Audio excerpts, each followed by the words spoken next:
Broadcasting live from New York City. Brought to you by Global Wealth Office at Nest Seekers International and Classique Moderne. This is Peace and Good Wealth. Welcome back, everybody. We are back in our podcast, Peace and Good Wealth. It's been a couple of weeks since I've been traveling, but we are back with a vengeance because today we have not just a special guest, but we have an icon amongst us on the green couch. And so I wanted to really just get to it right away so that, there's a lot to talk about. We have not just generations, but also decades of legacy that I would really like to discuss.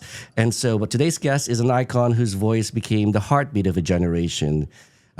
She exploded onto the global stage in 1991 with Gypsy Woman, a track that was part protest, part prayer, and pure house perfection.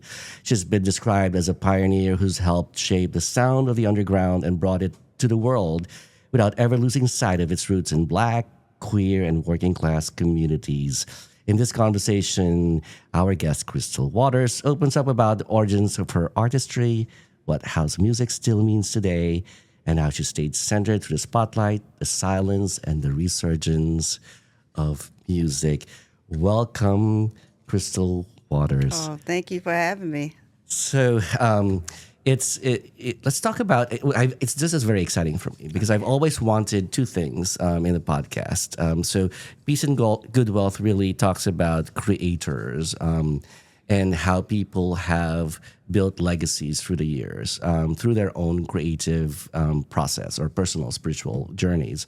And what I've always wanted somebody in the dance field, and I've always wanted somebody in the music field as well. And because I think a lot of people sort of like forget that this part of culture is very relevant to society. And dance music, as we know it now, I think, is very different. It's been around for a while through different reincarnations. So we've started, let's say, from the folk dances to the ballroom dances, and then the swing, and then the 1960s in rock and roll, and then we've got the disco music of the 70s and the punk rock of the 80s. And we get to the 90s. And the 90s is very specific dance music, and you were a pioneer in that field. So let's talk about that. Let's talk about the beginnings of dance music. At 14, you were a poet. So there's You did your homework. Yes. Good grief. Okay, I'll just sit here and listen. No, so at 14, you did. You were into poetry. Let's where. We know that music is poetry and its creation, etc. So talk to us about the process of how you exploded in the 90s, where you've worked hard before then, obviously creating something, but Gypsy World really took the world by a storm.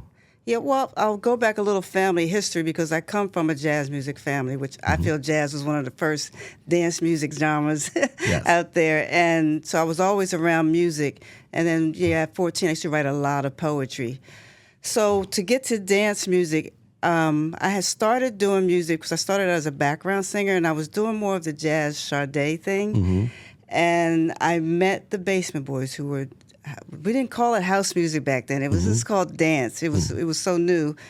And they basically introduced me to dance music. They sent me they loved the way I write, and they sent me some dance tracks. And like the first couple songs I wrote was Gypsy, Making Happy.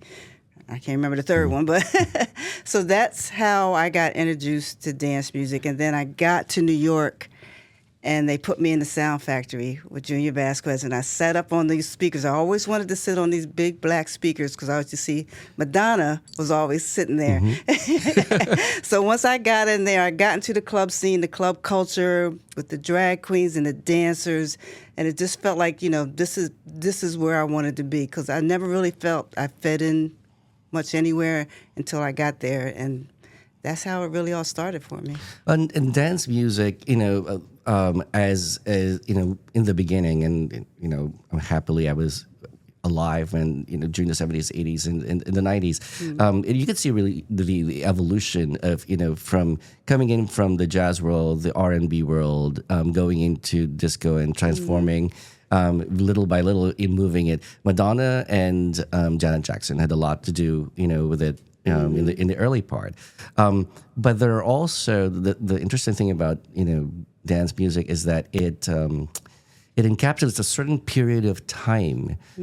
So now we are very popular. We are very familiar with the popular term. The summer song. What is going to be the summer song? And it's always dance music.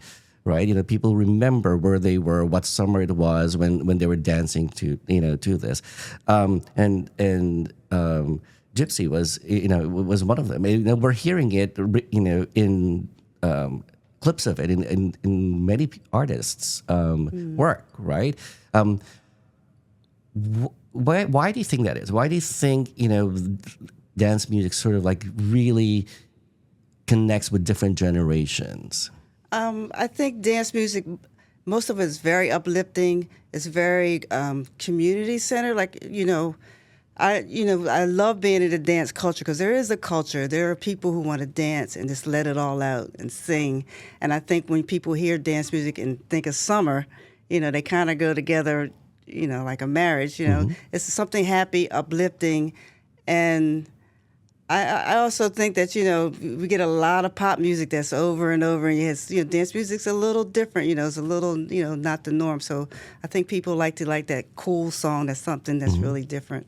And also dance music, I think probably more than any other genre of music, is very fashion connected. The fashion of the times goes with the dance music of the time. And again, going back to the 90s and 2000s, in the club scene, even the 70s, during the disco era, there's certain glamour, to dance music, that sort of like go together. It's the sexiness and sophistication and all of that stuff. And also the culture, it's very deep, deep in culture. So the music that you write, it's not just danceable music, but they're also commentaries of what's going on. So talk to us about the creative. How do you carry? Where do you start when you're thinking of when there's Writing? music When I write, I get the track. I don't do the music. I do lyrics and melodies. So I usually like to listen. I usually hear something in the track. I usually just sit with it and listen, and then I come up with melodies. Because I figure if I get a good melody, no matter what words you put to it, my father used to say, everybody just wants to sing along. So I come up with the melodies. I do that. Once I get that happy, and I usually will go away from it for a couple of days. Because if I come back to it and I still love it, then we can finish this up. So then I listen for it. Sometimes there's usually lyrics in there here and there that I try to pull out what this song is about. And then there's that part. And then I go back over it where I want it to mean something. Because you can easily put, love lyrics and everything. And I usually go back through it. I call it painting and try to make the song, what do I really want to say? And it's kind of funny because I really want to say something, but I never want to say it, obviously, because I want people to have their own perspective of what I'm talking about. So it's kind of a double entendre type thing I kind of do. And I think what's also interesting. Well, I'm going to go back to. I'm pretty sure that you've been asked, ad nauseum about Lada D, and how that came about. But it reminded me, and I thought about it. Even I think with your latest music, you will insert that, and kind of reminds me of the old gospel singers where at some point there's no more lyrics, but there's that hum that sort of like it's very spiritual, very it doesn't need words, it just feels like something. So I think that probably is a part of also your jazz background, right? It's the best jazz singers would do that, and they could do that for well, with jazz you're supposed to be imitating a horn, so an instrument. So a lot of it is scatting, I guess you would call it. I mean, maybe it's graduated now into I know with me with this album, I'm trying to do a lot of that. Because people they want to sing along and they want to sometimes people don't even know what the lyrics are anyway. Right. But I think it's important to have that space for people to sing along. And so thinking of that in the BET, there were three people that were featured with dance music icons. You were one of them, and there was Cece Peniston. Oh, Black Girls Rock. Yeah, and Robin. and Robin. Yeah. And what's interesting thing about that is that just a few notes, everybody starts to sing. Everybody knew it. Right? Everybody's dancing, everybody starts to sing. How does it feel, to be even years later, right, coming into a new generation of people, your music comes on, and you've got all of these people singing to the songs, It's amazing. I mean, thank God I wrote it. It's amazing. It's not just the people from the 90s it's like the younger audience. That's what really gets me. Because I'm like, how do you know the song? And I call it the TikTok crowd. I get these young boys who know these songs. I just did a show in Philly, and it was these young guys in the front just jumping up and down waiting for Gypsy to come on. That to me is even amazing, to see the crowds get younger every year and still know these songs. It's I don't know how to describe it, but it's something that, I thank God every day that I wrote that song, that is bringing so much joy to so many people for so many generations, And they get, and they connect to it, regardless of whatever's going on in society. People, especially in Europe, which is also an interesting thing. You and Me is number one in the UK. But people also, I think, at least Americans tend to underestimate how popular dance music is in Europe. Mainstream, yeah. Yeah, they've taken what we did back in the 90s and just made it, it's stretched out to so many genres now. You went to EDM and all that, and it's like a $22 billion industry over there. Europe is huge, so it's just great to see. It's so.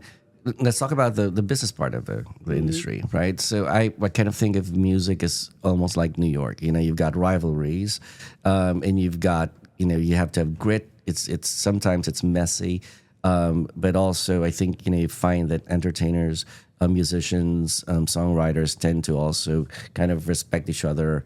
Because it's very difficult, to survive this. What does it take? Now, TikTok, we talk about TikTok and Instagram, and people feel like, okay, I put the camera in front of me, and voila, I'm an artist, I'm a creator, et cetera. But to survive meaningfully in the industry, what advice would you give, people? To survive in this industry, well, like they say, it's 90% business, 10% talent. Well, first you got to know who you are and what you want. But there's, things have switched so drastically over the last, say, 10 years from, major labels to independent artists. And it's now leaning in favor of independent artists. You look at Dolce, who just went, skyrocketed. I think you have to know your social media. I think you have to have a message that you want to put out there. I think you have to have a good attorney. You have to have good people around you. It really takes a village to get this done, because you're not going to get a major label to do all that for you anymore. So it really takes having people in place to get things done for you. So dance music, how does it differ from singer songwriter creating music? The group of talented people that you have to work with. Before you sort of like traveled in groups and you found each other, and bands formed, bands disbanded, bands formed, etc. And then teams sort of like got together and created different music together. But they've pretty much known each other. Now there's so much. We're saturated with so much. How do you find the right people to? What do you look for in collaborators? You're collaborating with your in this album, right? Yeah, it's really hard because there's a lot of, for dance music, there's a lot of DJs who think they're producers and they're not. So, you got to be really careful. What I look for people who know how to produce. And what I found, because I have a podcast and I get a lot of music monthly, and I get to listen to all the new stuff, and I actually, pick out these producers that send me stuff constantly that I always like. So that's how, for this album, that I've been working with people. But I've also gone back to people who I worked for in the past. But I'm looking for people who produce, not just DJ, and know how to, a lot of people don't know how to produce a vocal. A lot of people don't know how to, do transitions in songs and things like that. So I actually know what I want. So when I can find somebody who knows how to do that and does that with a flair, that's what I'm looking for. And so do you find that, there are differences in the approach to music in different generations, and depending on, whether they're Gen X or Gen Z or whatever else? I think what I find is the different genres have different methods. Like the dance community has one method, the R&B community does one thing. I don't know what country does, but I did work with some country writers, and I love their process. They work like 9 to 5, like it's a job. They get in at 9, start that song, and that song is done by 5. I did appreciate that. So I think it's different cultures in each way that you work with people, but I find the younger audience, they do seem to be solitaire and work on their laptops, where I think you would find a little bit older people like to collaborate. And I think collaborations you need that person, that second ear to talk to. So I think that's a more wise choice to make. So I think it was Nancy Wilson who said that there's no the talent is going down, because back when she was recording, you'd have a full orchestra and you had one shot to record this, and you're on your game, and it's almost like going on Broadway, and you couldn't really fail, and so everybody was sort of like rehearsed and practice, etc. And now things could be fixed, and things could be clipped and taped and edited and all of that stuff. And she felt at that time that that would sort of dilute the music. Yet what we found with EDM, with dance music as well, it's just that that you could put more layers into a song that could actually make it more interesting. So how do you, where do you, what's your thought on the processes itself? Is it easier to do it now, or was it? Even from the 1990s to now, it's the technology is very different. Technology is very different. You still have to practice. You still have to get in there. I mean, I'm sure the people, I don't know. I'm not. But, vocally, you can go in there. You probably don't have to, give your best. But, you're a person. You're in there. You want to give your best. So, I mean, it's easier to fix things, and stuff like that. But you still want to do your best. And people, I think, I always was told to sing from your heart. Don't worry about hitting notes or anything that. But I think people can feel whether or not you're singing from your heart, and that's where people connect. So if you go in there and you just, rely on the engineer to do the singing for you, then I don't think it's going to work. And I think sometimes DJs are not given as much credit for all the drum work that they have to do to create a track. They don't realize how many tracks of drums and how many loops that takes just to get that one bottom, drum line. Because I see a lot of people, like, say, from R&B now, they want to do a dance song, and they try to come in there with just some drums, and it's like that's not it. So, it takes a lot to get these beats done. Like you said, a lot of layering, and it's a lot of creativity and a lot of hours.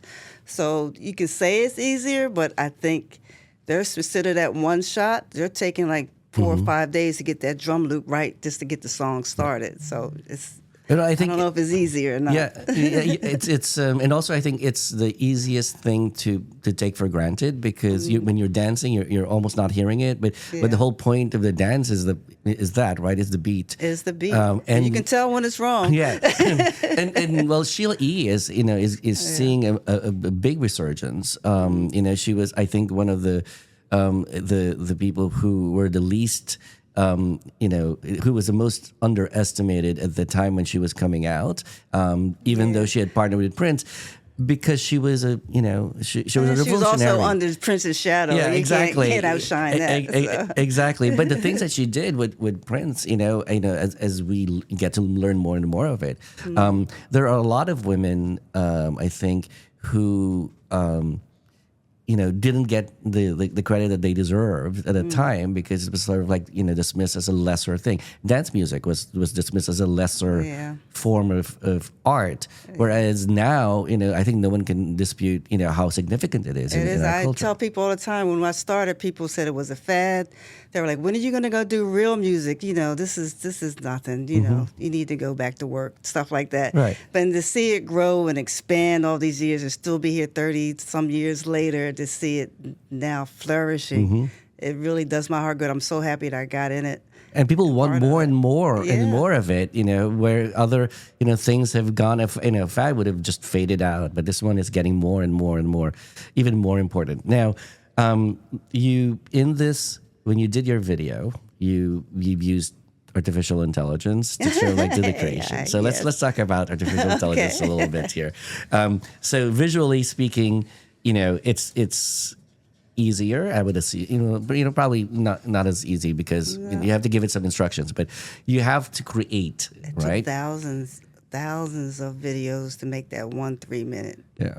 I wanted to do something different. I wanted to, I did a video a couple years ago, and it's like, are people really watching these videos? I want to do something creative, something just something different. And, AI is coming in, and, we start exploring, what would that look like? And I always wanted to be a superhero. I always wanted to be an avatar. Even when I do my stage shows, I try to dress kind of like an avatar. So when we got this opportunity to meet this guy to do it, it was like, let's do it. I want to be Storm, So, but it took him, I can't even, if you could see a computer, like 3 of your computer screens filled up with information, just to get down to this 3-minute video. It's easier for me not have to be in the video and get the makeup done and all that stuff. It's a little bit cheaper, but the man hours that was put behind that creativity. Well, I think people forget that, or if they haven't done it before, they don't understand that in order for something, for AI to be very effective, you have to give it very, very specific instructions. Commands, and you have to be very clear about those things because it tends to wander around like a 3-year-old, as you're giving it instructions, it's doing something else, and you have to say, hey, no, come back to it. And so it takes a lot more hours to render, to make it right. And all that, To get everything. So that's an art form in and of itself, right? Yeah. So and with dance music, I think we're seeing more and more also a resurgence of videos. That's the question. Do you do a video? Do you not do it? Nobody wants lyric videos anymore. So what's next? Now, what's the next thing? And for me, I thought AI would be the next thing. So let's talk about the Superwoman thing. Tell me about your childhood. Wonder Woman. Well, but isn't I think women in this country have not had the opportunities to really show the Superwoman side of things. I mean, we've seen it iconically in culture and comics. There's Wonder Woman, etc., or Storm, right? Yeah. But women. Very powerful women have been singing and have been established. It's been the backbone of our musical culture for a very long time, right? And it's always their voice that sort of like resonates with us. So when we hear Gaga, I mean, when I'm listening to her music, I hear your music. In the undertones of it. It's been passed on from generation to generation. Where is there more equity now in the entertainment industry? Is there more equity? That's a good question. Well, a lot of people are saying that there are people who have done who are very significant who've never gotten the credit. Yeah, I mean, there's still people who aren't getting paid right who are very famous. Whether that's, I think, I don't know if it's equal yet for women equity. I'll speak about dance music because you can look at that and see how many male DJs there are and how many females, and which makes absolutely no sense because there's female DJs out there. I think there's still a lot of work to be done. I think a big part of my branding is to be the strong woman. If you look at my photos and in the video, I do that on purpose because, like I said, when I started, it was taken as not serious, as flighty. And when you're handling your business, you have to come in with that strong face and that strong mental thing. And so that's part of my branding and who I am. And I think it's important for women to know that they need to go in there strong, because if you don't go in there and speak up for yourself, the men will talk you out of it. They won't take you seriously. So I don't think the equity right now is quite fair. I think women have a lot more work to do. Do you find that same here as other places where you go? Because Tina Turner, for instance, was huge abroad. Much more so in some cases than she was here until much later in her career. She said that, yeah. Right? And Eartha Kitt, there were like all of these people who were like really, really huge abroad and struggled to gain here. You and me, let's talk about. So let's talk about this song. This is coming how many years now since your first hit? I released singles. This is the first album in 2070, but I've been releasing singles forever because the music business became a singles market. It wasn't worth spending a year or two creating an album for the album to disappear in a month. So I felt it was more worthwhile just to do singles, link up with producers who were doing well, and just live through that. This album I decided that I wanted to do one more. I wanted to do a concept album, pull something together, and have something to say. So that's why it's been 27 years for an album. I haven't been sitting around not doing anything. Right. No, but I think it's not just something. It's very significant, hitting number one. And again, it's almost like people woke up. I'm like, oh, she's been here all of this time. Oh yeah, it was like that, right? Let's talk about the concept of the album that you're creating. What brought that? What compelled you to do it? Well, I wanted to do one more. I have people who've been asking for one for a long time. And then, like I said, when I met ManyFew, they had that sound that I wanted. I wanted something progressive and new and dance, but I wanted to keep those classic, like house sounds, just the sounds that kind of make house music what it is. But I wanted it forward moving. And when we found that sound, that's what I wanted, and that's what I wanted to do. I call it, what do we call it? Classic. It's like who I am. I'm moving forward, but I still got a little classic in me. So that's the concept of the album, and I'm doing all those sounds, kind of like, like the scatting and stuff in there to keep that kind of jazz flow in there. So that's what I've always wanted to do, to keep that melded and keep that sound fresh. So how did you get to meet ManyFew? I met them because I have my I Am House Radio podcast, and I get new tracks every month. I get like over 100 tracks. And this is my 50th year doing that. So the last like 2 or 3 years, they kept sending stuff, and I loved everything they sent. So we reached out to them, and we just started working together. And they're really good. Because some people I work with, they don't want to do the back and forth, which I think is important. And they were really cool with doing the back and forth and hearing what I wanted and changing things. And they had ideas. Nowadays you can't meet in the studios like we used to, so it's all on Zoom now. And so sometimes it's hard to connect, but they were really cool and we connected. And it just started working. And then it gave me a template for everybody who's sending tracks for the album to hear what I was looking for. So it brought it all together. Do you think have you felt that it's changed? We just talked about collaboration, and so the classic collaboration would be you kind of like go back and forth with each other to see, okay, in person. How does this fit? Yes, in person. But I also in different industries now we find that collaboration it's not the same anymore. People really just tell you this is my opinion, this is the way I want it to be, and they're not very flexible. Which is not really collaboration, but they have a very very strong sense of I want it to be this way. I'll send what I've written, and they're like, oh no, I don't like it. Where's the back and forth? Let's do some talking about it and let's work this. Yes. So some of that is cut out now.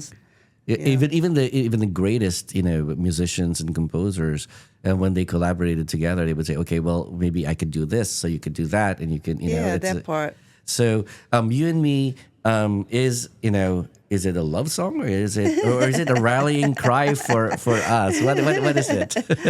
It is more like you and me against the world. You can also go say from my perspective, I have to be my own cheerleader, my biggest cheerleader to do this album, to do this project. I have to constantly tell myself, we can do this. It's you. We got this. Just you and me.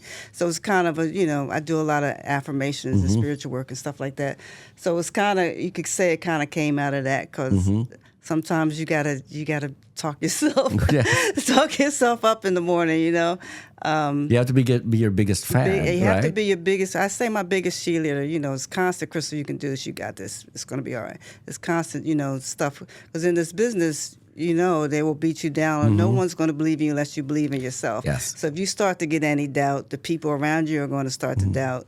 So it kind of... And then people say that if people are not criticizing you or beating you down, you're probably not doing it right, right? Because the more successful you are, the better you are, the more people get. The more they will criticize you. So, and if you let that get into you, then you gotta stay in your head. So let's talk about building legacies, right? Okay. Do you find that as you do your work, you think about what's your legacy going to be like, or is it just I'm creating and whatever, and I leave it all there for? Yeah, I never think about that. I mean, you gotta. Back when I started, I was just trying to pay my bills. I had 2 kids. I wanted to buy them bikes.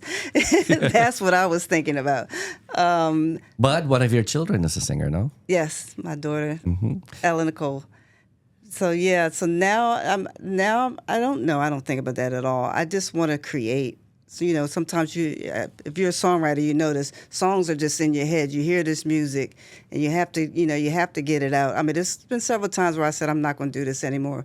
But every time something called me, someone called me, or something was in my head, and I had to go do it. So it's kind of more of, I guess, more of this is what I came here to do. Because I for some reason I can't stop, but yeah, that's more of what it's about. Is just being creative and getting that creativity out there. So you're obviously an inspiration to a lot of people and many more to come, I'm sure. This one of the quick question is, was there anybody in the past that's been your inspiration in your music, and then after that is there anybody now that you think is, wow, this is really good talent that you really like to listen to? Well, I've always loved singer-songwriters for some reason. I grew up on the Jackson 5, Michael, Prince. I used to love Gil Scott-Heron, who was an excellent poet. I think now I've been trying to listen to people. I love Billie Eilish. I love because she actually puts her heart. You can hear her heart in those songs. Who do I listen to? Brent Faiyaz is another person. I really, who am I inspired by now? Well, there are business people that are very inspiring, but there's also talented people that are. But I think it's the we get it's harder now to think about these because the media sort of dilutes a lot of the stuff. The business and the talent sometimes gets lost in the shuffle because there's so much controversy. If it's not titillating, so nothing gets reported. But so the one of the what are you looking for in the future? For you, what's the is there a big plan after this album? Yeah, there's in the future. I mean, I'm looking to be more creative in other areas. Maybe even more behind the scenes, because I've been touring for 33 years, and I think I might not want to tour so much anymore. That's too much dancing. It's the dancing is it is too much dancing, but I really want to do some other creative stuff alongside with music, but it's some other creative endeavors and be a little bit more behind the scenes. Is what I'm planning on. Okay, so one last question before I let you go. What you're a dance queen. Sounds like a song. Yes. So what does the dance queen dance to? What do I dance to? Because I'm on my album, I'm dancing to a lot of my own stuff. I will tell you that I have the best time. So do we. I guess if I can dance to it, they can dance to it. But I do that. I listen to a lot of my podcasts. I'm a big Chris Brown fan. I don't ask something about before I go to bed to calm down. I love a lot of good R&B to relax to. Well, R&B, is it's always, I think, when you talked about this before, in R&B, I think it really reflects this a lot, is that, a lot of people have a talent, and they can sing. But the people who really rise to the top are the people who have something to say, and you could hear it in what Kinda they're hear saying. that cry. Yeah, you can see, you can feel it from the heart, and it makes a big difference. Whitney Houston is a very good example of this. She could sing anything, but you could feel every note and every space in the notes, in the way she interpreted things. And in these, like, it's dance music. People could try to imitate you singing it, but when you do sing it, it sounds different because it's your voice that we're hearing. It's and who I'm you writing are. it. I think that Yes. makes a big difference when you write it and sing it. So, any last words for our inspiring musicians, creators, dance queen wannabes? I just think, you got to do it from your heart. You got to go inside. I know it sounds, kind of corny, but you have to sit with yourself and let yourself be who you really are and not try to chase to be like someone else or do what everybody else says. Because they're going to come in and tell you what to do. But if you don't know who you are and what you want to do first, you're going to be scattered. So you got to keep that center. You got to be you. Yeah. Yeah. And on that note, no pun intended, thank you very much, Crystal Waters. Thank you, everyone, for listening. This is Loy Carlos wishing you peace and good wealth.